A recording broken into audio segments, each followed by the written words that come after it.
Welcome to Explore Your Enthusiasm with me, Tara Swiger, and this month we are rebroadcasting the most popular podcast episodes in the 5 years that this show has been happening. That means that these are the episodes you not only re-listen to again and again, but that you share with your friends, people who aren't yet subscribers. So thank you for sharing these episodes, and if you want to share Explore Your Enthusiasm, this is an excellent episode to share. It is universally beloved, and I'm sure that your friends are really going to like it because it's about not always seeking approval and how you balance that when you do a business and you make things for other people, but you don't need to always be seeking the approval to make sure you're okay. So send your friends to taraswiger.com/podcast270 or snap a photo of you listening. It can be a screenshot, it can be a picture of your gorgeous self or what you're working on when you listen. When you share it on Instagram and tag me. I'm at Tara Swiger. I love to see them and reshare them to my Instagram stories. So thank you for listening, and I hope you enjoy. Welcome to Explore Your Enthusiasm, episode 189 with me, Tara Swiger. Welcome to the new year in 2018. You can find the transcript for this episode along with links to anything I mention in an invite to an upcoming webinar at taraswiger.com/podcast189. taraswiger.com/podcast189.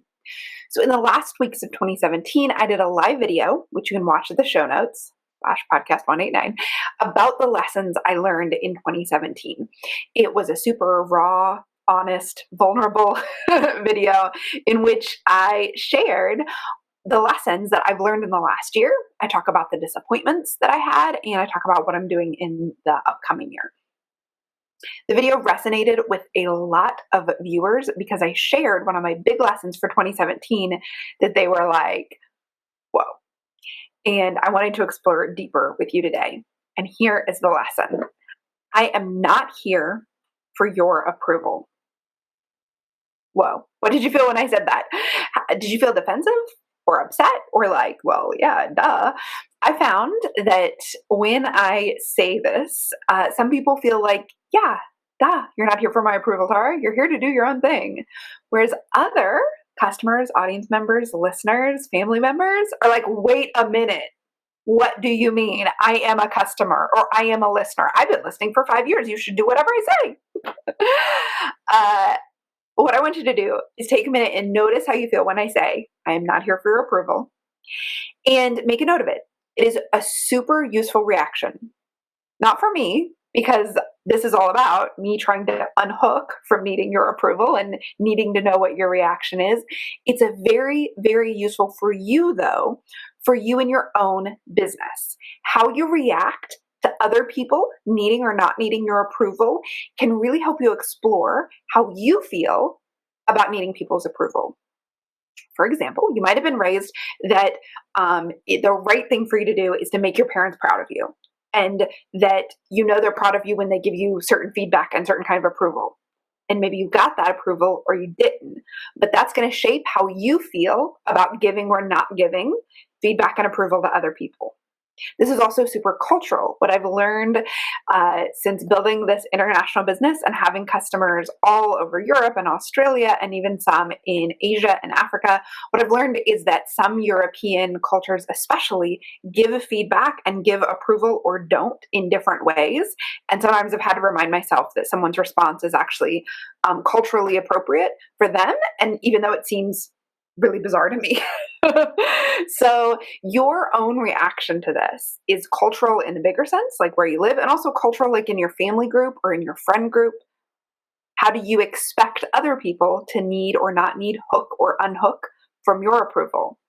This is going to tell you a lot about how you're feeling in your business about making your customers happy. So before we go further, I want you to stop, get out your journal, write down, do I think I need my audience's or clients' approval? And what does that look like?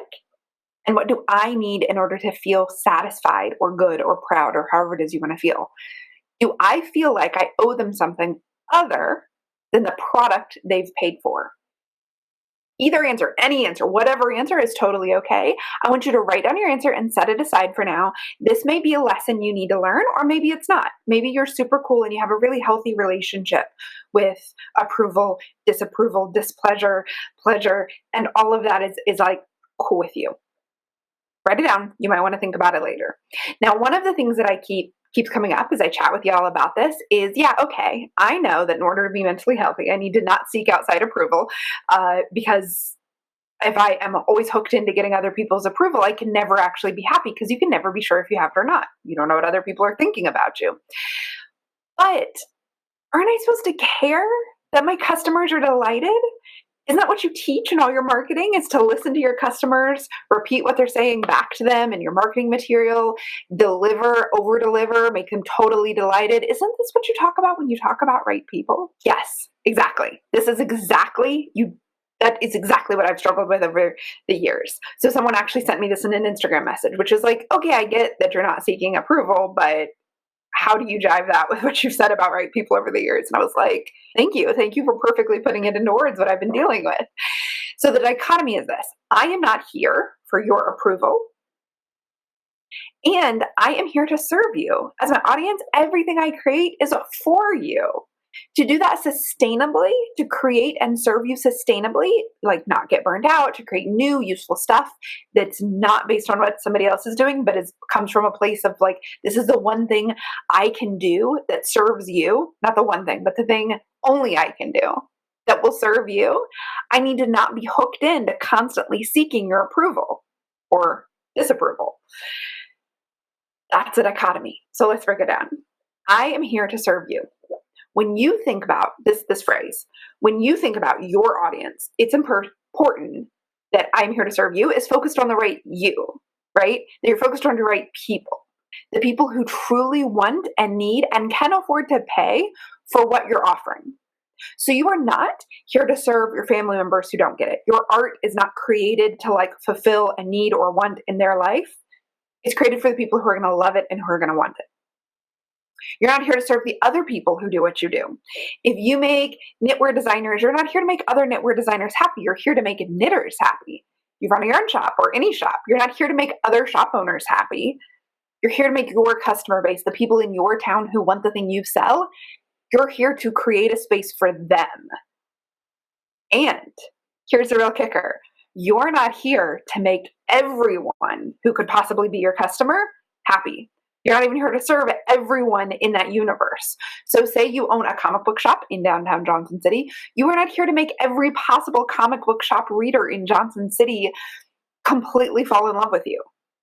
Because some of those people you don't want as your customers. They're like going to be grumpy. Some of those people you're not going to want as your customers because they only read online comics. Like there's a bunch of people in the realm of people who could be your customers who aren't going to be your best customers, who aren't going to love what you do, who aren't going to be the people who come back again and again. This is something to remember, is that you actually have circles of your customers. You have the people who love and adore what you do and are so much a part of the culture. They help you create the culture. They are like enthusiastic. They want more of your best work. Then you have other people who buy it, like it, enjoy it, but they're not like super die hard, or maybe they really want you to go a direction you don't really want to go. Maybe they collect a different kind of thing than the kind of thing you sell. And then there are just the bigger audience of people who could possibly buy your product, but aren't for whatever reason. It doesn't hit them right in their bullseye of what they're looking for. The problem is when you take too much attention to this outer ring and not enough attention to the inner ring. So, for example, in my own business, when I started this business 8 years ago, where I help makers and artists with their business, I have been this whole time working with makers and artists who have already started their business. So I think of myself as like the post Etsy shop person to help you. That means not once you're off Etsy, once you're on Etsy, you've got your shop set up, you've got the images, you figured out the keywords, you've got the titles, but then you're like, what do I do to increase my sales? That's where I can help you. What do I do to increase my profitability? That's where my classes can help you. How do I decide where I want to go next? That's how my book Map Your Business can help you. I am not really serving people who haven't yet figured out what they want to do or haven't yet started their business. Now, can you get a lot out of my podcast? According to you, listeners, yes. You are getting a lot out of it, even though my products are serving people in the middle of their business, not at the beginning. Still a lot of people who don't even have businesses listen to the podcast and like it because I talk about mindset and confidence and creativity. But Am I going to offer products for that segment? Well, not right now, because that's not my mission and that's not where the direction of my business is going. So recently, I started talking more about mental health and wellness and self-care. And if you're a person who just wants a super measurable profitability stuff, like let's just talk numbers, I'm probably not going to be the person who's going to best serve all of your needs. Now, are you going to get a lot out of the class pay yourself? Absolutely. But are you going to be happy with everything I do? Probably not. And that's okay. I'm fine with that. You need to be fine with that too. So when I talk about listening to your audience, that it helps to prioritize the feedback you're getting. So I talked about the circles, right? The people who are like, and by the way, I don't mean that the people in the inner circle are better or anything than the people in the outer circles. They're just the people who are more tapped in to like the real heart of your business because they're all in on it. And people move through circles, right? People over the course of your business, especially in your first, I don't know, I'd say 2 to 3 years, more and more people are moving to becoming bigger and bigger fans. If you keep your mission and your vision strong, they like get more and more. And so they'll be like, oh, I know about her work. Oh man, I bought one of her pieces. Oh man, I'm buying everything she ever does. Right? They'll move deeper into the inside circle. The thing to remember though is after you've been in business for a bit, maybe it happens for you after your 2nd year, maybe it happens after your 10th year.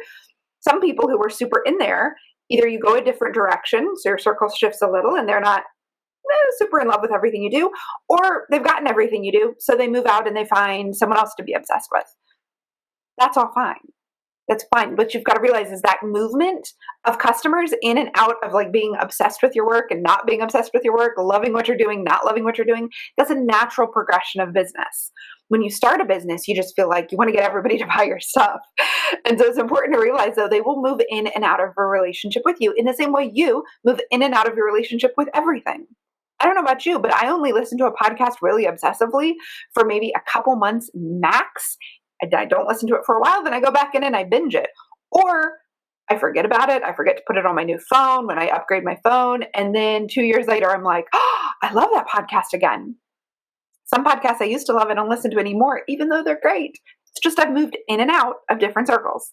So the same thing is going to be true of your products, of your Instagram, of your blog, of whatever you're doing. Now, so that's one way to prioritize the audience. The other way to think about it is like this. It helps to prioritize the kind of feedback you're going to listen to most. Obviously, those people who are super in love with everything you do, they're like the people you most want to be listening to. But the real thing is when you're making a decision about a direction in your business, a product in your business, what topics you're going to cover in your blog or your Instagram, this is how I'd prioritize people's feedback that you pay attention to. Number one, your paying customers, listen to their feedback regarding the thing that they purchased. It's really important as you start to add more and more products to your business. You want to listen to your paying customers about the product they purchased. Always, 100% of the time, if you paid for something, I want to have delivered what I promised I delivered, and I want you to have gotten out of it what I promised you'd get out of it. So I listen to 100% of my customers about the product they purchased. So for example, a Starship captain recently emailed me and said, hey, could we have a Starship directory of what different people do?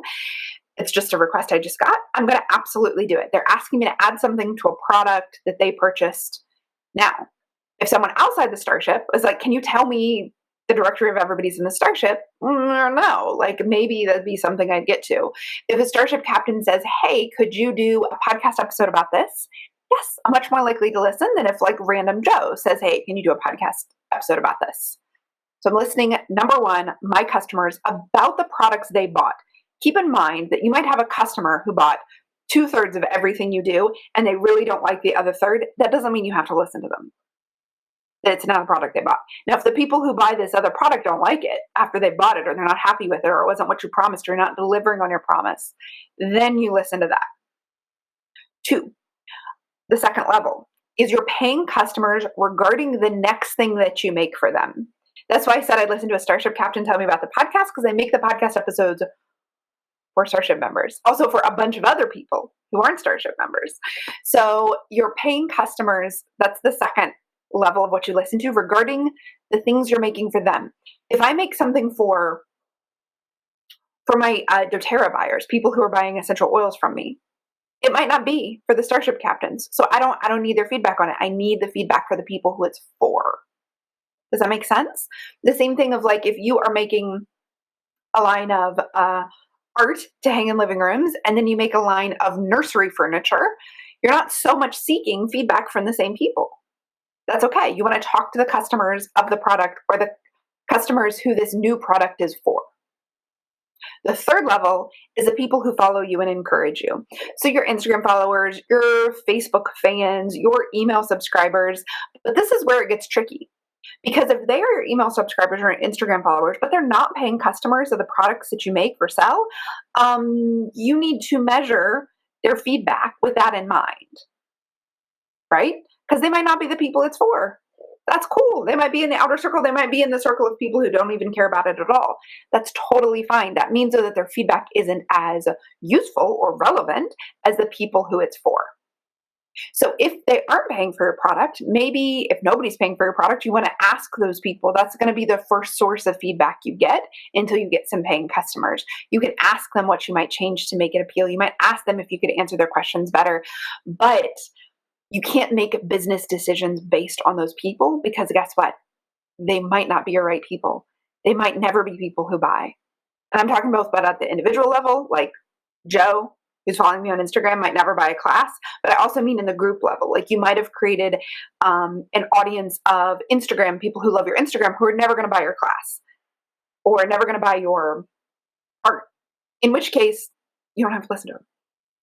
So that is how you start to think about balancing listening to people so that you build an awesome business that they will love, and making decisions not seeking their approval.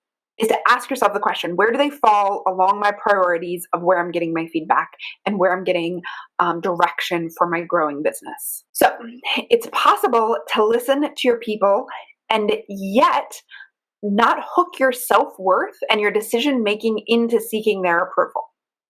Here's how you do that.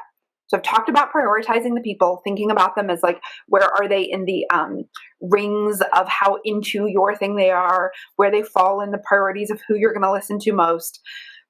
But I also like to think about it like this. I'm giving you lots of frameworks for how to think about it this episode. I think about it like this. I make decisions on 2 levels. Well, more than 2 levels, but basically 2 levels. And this, actually Gary Vee talks about this a lot. If you're not following Gary Vee, he has a podcast and a YouTube channel. Anyhow, 2 levels. Macro is big picture, the overall direction I'm going, my mission, what I'm trying to create, the type of business you want to have. And then the micro level, this is the daily decisions you make. This is the tactics. These are the Instagram posts. This is the way you word your marketing on a specific product listing. This is the topics I cover on the podcast. This is the small daily stuff, daily or weekly stuff in your business. This is the micro. So for the macro, you have to do you. You have to tap in to the thing you most want to do, you're most enthusiastic about it, you're most motivated to do, the thing you can do that nobody else in the world can do.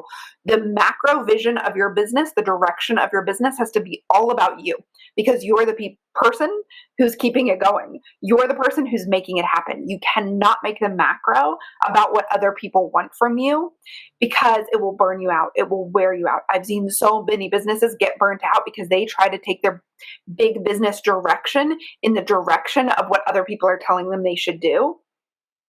No, girl, you have to make that about you. It's not selfish. It's your business. You're the one doing all the work. And then in the micro, that's where you listen in. That's where you get feedback. That's where you ask people, would you prefer I do this or would you prefer I do this? That's where you listen to what people are telling you they loved about your product, and then you're writing it in your description of the product so that you're reflecting back the values and qualities that your customers actually care about. Use copy based on the words they use. Take pictures from the angles they most respond to. Post more of the content on Instagram that they are into. Answer their actual questions on your sales page in the micro. But the macro is always driven by you. And the way that you can do this, and the way that you can figure out, wait, am I letting a person's approval or feedback shift the macro because I'm doing these micro things? Like, for example, if you let the photos that get the most feedback on Instagram determine what you post on Instagram, but it's really a direction you don't want to go, that's going to change the direction of your business. So you need to make sure that it still aligns with that macro, your decision. So here's how I think about that is you're always going to start with you, with what you most want, with what you're most enthusiastic about, with your mission. Decide what you want, no matter outside opinion. Then this is your filter. Your mission, your why, your vision is the filter everything else goes through. That's your standards. So when you listen to your audience, when you ask them a question and you get feedback, when you send a survey, and they tell you what they want or what they don't like or what they do like, put that feedback through this filter of your own decisions, of the things you've decided you will absolutely do and absolutely won't do. Put it through the filter of what you are into. So for example, if you want me to change the macro of my business, the big change I made this year in my business is I added a new income stream working with doTERRA essential oils. If you wanted me to change that, that's a macro. So I need to make it. So I have to put it through the filter of the thing I want to do. I need to take your feedback and put it through that filter and say, you know what? It doesn't make it through the filter. Now, if you would like me to post more recipes on Instagram, that's a micro decision. That I'm happy to do.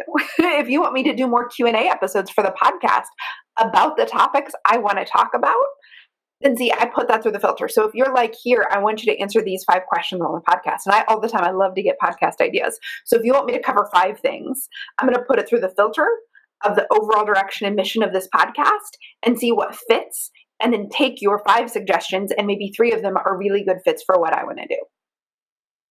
So that's what I mean about putting it through the filter. So it passes through my filter. I do it. If my filter catches it and it's like, no, that's not the direction I want to go. So actually, if you wanted me to post more cooking recipes to my blog and you wanted me to write a food blog, that would not pass through the filter of the thing I want to do. If you're like, hey, from time to time, could you share a recipe on Instagram? Sure. Yeah, I could do that. Actually, I do that, especially around the holidays. Go follow me on Instagram if you're not already. So that is how you can balance. When I talk about learning the lesson that you don't need to be seeking other people's approval, when I say that that's a lesson I learned this year, is that I don't need to seek my audiences or my people or even my customers' approval. And yet I balance it with listening to you, getting your feedback, serving you better. That's how that balance works. Macro, all you, micro, take in that feedback, get those ideas, have a community where you all communicate with each other about what you're building together. Okay? The main thing is to get your filter in place before you get any feedback. So I've talked in my marketing classes, my marketing book, about doing a survey to ask people, what do you most like about my product? How would you describe my product? To start generating ideas for how to write your copy, your marketing copy. The thing is, before you do any of that, before you do any of these surveys, and back when I wrote my book in 2012, I didn't know this. I didn't realize this would be such a big thing for people. But before you get any feedback, survey, Instagram poll, randomly asking on Facebook, make sure you've got your filter in place. Make sure you've got your priorities. I'm going to first listen to my customers who have paid for the product I'm talking about here. I'm going to second, listen to the customers about a product that's for them. If they bought this thing and I'm doing thing B, I'm going to listen to people A because that's who I want to serve. And then I've got my filter of my mission, my big vision, where I want to go, what I've already decided to do. And the feedback I get that doesn't match that filter, it just bounces right out. It's okay. When I say you don't need approval, I don't need approval, what I mean is those bits that don't go through your filter, let them bounce out, let them bounce off, let them not soak in and shape you and make you afraid and make you frozen so that you can't act. So the last step of this balance is, if you've made a decision and somebody doesn't like it, ignore them. I know. Just stop listening. It's okay. You're allowed to do it. When I've posted about this in the past, I have gotten people that have been like, well, I don't like, I can't remember what it was. It was months and months ago on Twitter. I haven't been on Twitter in 6 months, by the way. If you've talked to me there, I have not seen it because I didn't put it on my phone when I upgraded my phone. But I think it was a year ago. I did a Periscope about if people don't like what you're doing and you've made a decision and you're happy with it, stop listening. And I got some replies that were like, well, I didn't like when you did XYZ, but I'm a really great customer. Should I just stop listening? I was like, yeah. It's fine. So this is especially true of negative feedback. Often, if you get negative feedback, it doesn't even need a response. You can just delete it. Especially if it was in any way unconstructive or mean-spirited or said anything about you as a person, that is feedback you don't need. Like, feedback about your work is different than feedback than you as a person. If it's genuine and they're trying to genuinely be helpful, you can say thank you. That's enough. And if they seem to want more from you, which I've gotten and a couple of my clients have gotten over the years, like they want you to admit that they're right, or they want you to agree not to do something, or they want to like know that you care about their feedback. I have literally responded. So, the first response was thank you. And then there was like more that they sent back about, basically they wanted me to say something more than thank you. So I replied, I'm not looking for your approval, and then left it at that. I very much wanted to over-explain. I wanted to explain the hierarchy, like this isn't for you, so it's okay that you don't approve of it. And like, I have my whole like decision-making process set up. I don't need to hear this. But instead I just said, I'm not looking for approval, which does not make people happy. But I'll tell you what, it's really good for you to say that boundary. Now, you don't need to say that to everybody. Like I said, if somebody's trying to be genuinely helpful, but you just don't want to hear it, you can just say thank you. You can just delete it. You don't need to reply.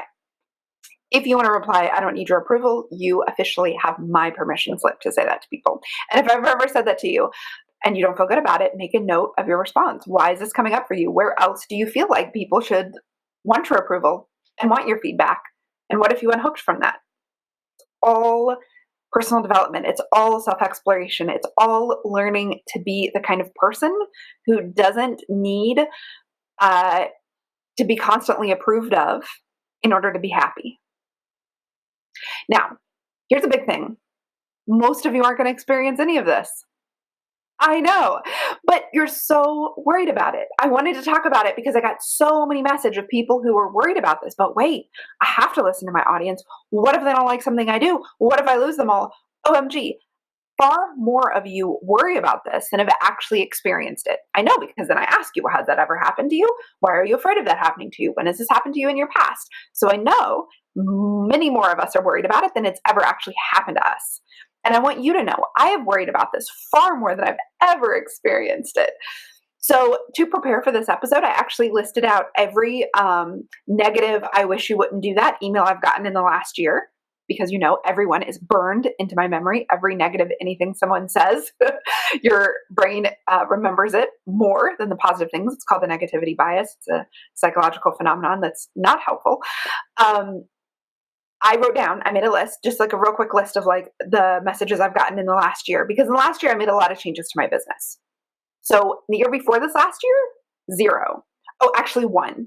A TNNA review form that I didn't talk loud enough. She couldn't hear me in the back of the class. Which, by the way, is not negative, right? It's just feedback. This year I got 4. I added a whole new income stream in a business model that has a negative reputation because other companies in this industry are predatory, even though the company I work with is obviously not, or else I wouldn't work with them. I got 4. I made this big change, and I speak to 4,000 to 5,000 people every week. And that's a low estimate. If you add the YouTube plus the podcast plus the email list, it's much bigger, but I'm assuming people are on multiples of those channels. So 4,000 to 5,000 people every single week hear my stuff, hear me talk about this, and 4 negative emails from 4,000 to 5,000 messages received per week. That's 1 out of 1,000. If I'm doing the math correctly, that's 0.1% of people. So isn't that crazy? We stop ourselves from making decisions to avoid conflict with 0.1% of people. That's nuts. We wouldn't make any other decisions based on that. If your kid came home from school and is like, 0.1% of my class doesn't approve of me, and so I hate myself, you'd be like, that's not a good way to measure your life. So the fact of the matter is, you're worried about the disapproval you're never going to receive. You're never going to receive it. It's just not going to come. We're worried about so many things. I've made so many business decisions that I've been so worried about people's disapproval, and nobody said anything. The good news is when you're just starting, nobody notices and nobody knows.